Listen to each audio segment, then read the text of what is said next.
আজ শ্রী যাবে দুই মিমির সাথে দেখা করার জন্য, আর আজ উল্টো রথের দিন বলে শ্রী একটু রথ টেনে নিল। চলে এসছে শ্রী মিমিদের বাড়িতে মিমিদের সাথে দেখা করার জন্য। এটা কি আলতা পরেছো তুমি? আলতা পরেছো? আলতা পরেছো? কে পরিয়ে দিল? মা পরিয়ে দিল?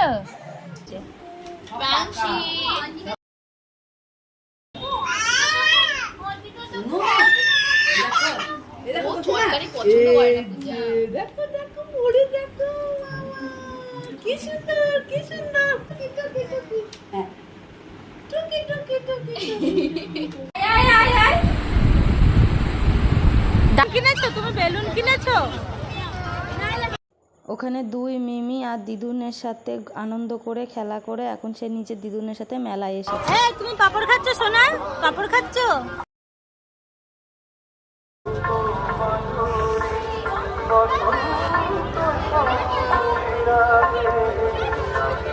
মেলার শেষে সবাইকে টাটা দিয়ে ভালোই বাড়ি আসছিল হেঁটে হেঁটে আনন্দে।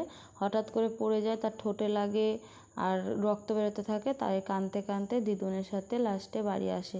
মনটা খারাপ হয়ে যায়।